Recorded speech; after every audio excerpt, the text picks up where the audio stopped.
guys, welcome back to the channel. Today we're going to replace our unloader valve.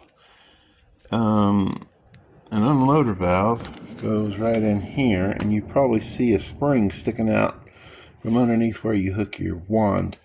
This is what the unloader valve looks like, and you'd see that part sticking out, or you might see it with that on the end of it. What happens is over time, hard water and other deposits get on your unloader valve and do this to it. On this one here, I took the spring off and used the nut and some washers to pull the unloader valve out because it was stuck. So try not to pry on your valve body down here because this will break very easily. It's just cast aluminum. So this is pretty much done. This is our new one. And what happens is when this gets clogged up, when you're pressing a handle on the wand, if you let go, it builds up pressure because this won't unload, and it stalls out the engine. So that's what we're trying to fix here today. We're going to put some lube on this. I got some assembly lube for transmissions I'm going to put on here because that's all I got. I don't have any waterproof grease. Hopefully that'll work. So let me do that real quick. All right, we put the assembly goo, as it's called, on there, and we put it inside the housing here, and we're going to slide this up in there. That little pin goes in that hole further up in there. Now we want to get this up in there as far as we can, and we have a metal staple that goes in here. So I'm probably going to have to tap on this with something. Let me find me a hammer real quick. All right, we're going to tap that valve in as gentle as possible. We don't want to mess up the threads. Let's see how that looks.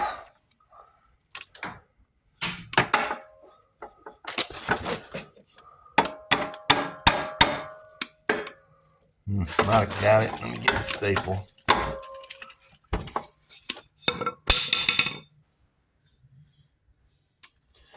My staple broke, but we're going to use it anyway because I don't have another one.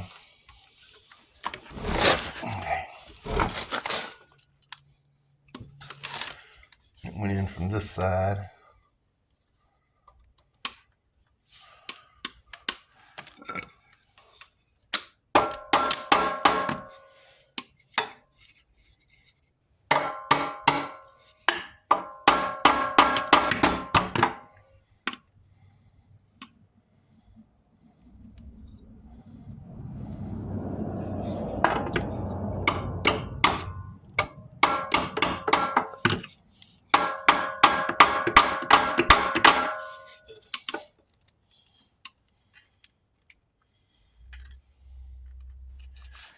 If you don't get the valve down in there far enough, the staple will just be cutting into it. So you need to make sure you get it down in there far enough. So I'm going to see if I can pull it back out and wiggle it around until we get it back in there, and I'll be right back.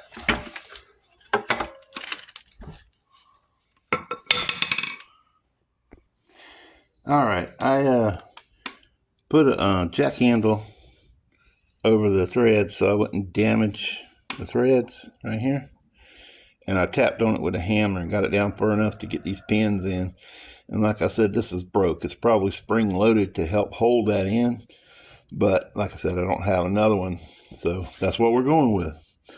Now I'm going to take it out there and I'm going to hook up the wand and I'm going to hook up the water hose, and we're going to see if it works for a change. Let me get set up and we'll be right back. All right, we got it all hooked up. I bled the hose here. Now we're gonna see if we can get it started. As you know, if you watched my previous video, I did rebuild the carburetor, replace the carburetor. Come to find out the coil wasn't working well. Ordered a new coil, that didn't work. Cleaned up the old coil, put it back on, got it running. Now we're gonna see if we can get it running again. Let's see. Choke on. Oh, gotta turn the gas on.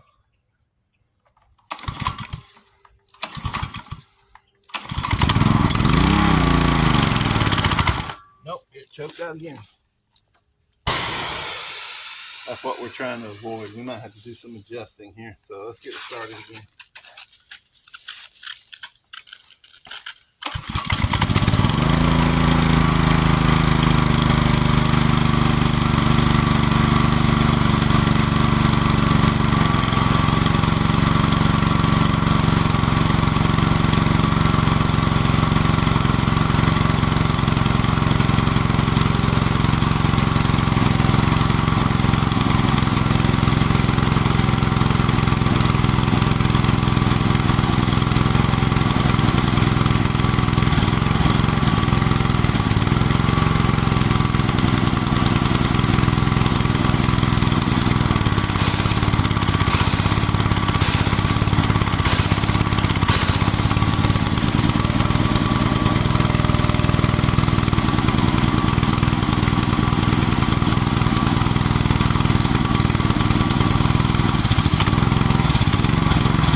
All right, it's staying wide open.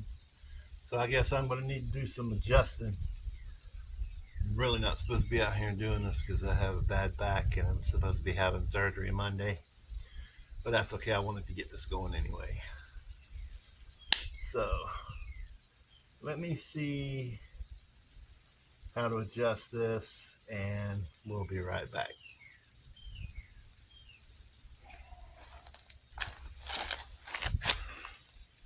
All right, guys, it's been a few days. I hadn't felt up to dealing with this much. We got it running and pressure washed some of the house, and we still had a problem with it wanting to stall out when you let go of the trigger.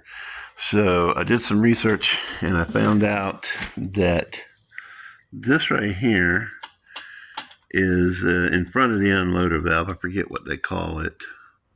But anyway, it's got a cable that runs all the way over here and it goes down here to this.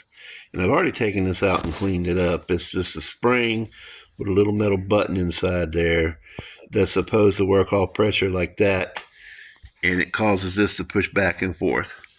And they say you can bypass this. I don't know how well it'll work, but I'm going to take this spring loose and hook it into that hole right there, bypassing this idle down, I think is what it's called. It's idle down or idle up, one or the other.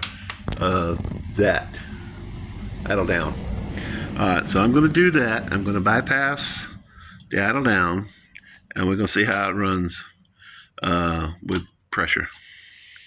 Okay, even after bypassing the idle down, we still have the issue of when we let go of the trigger, it chokes it out. So we need to figure that out next.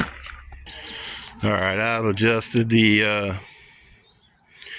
unloader valve. I've bypassed the idle down valve. It seems to be working fine. It goes in and out like it's supposed to. If you guys have any clue what's going on about, make a comment down below. Help me out a little bit. If you don't mind, I'd appreciate it. I'd really like to get this fixed so that I could finish pressure washing my house. I'll probably just go ahead and pressure wash it like it is because it'll run. It'll crank up on the first pull since I rebuilt the carburetor. But I don't know why it won't stay running when you release the handle there. So anyway, On that note, if you guys enjoyed the video, how about leave me a thumbs up, and don't forget to subscribe, tell your friends about me. You'll have an awesome day.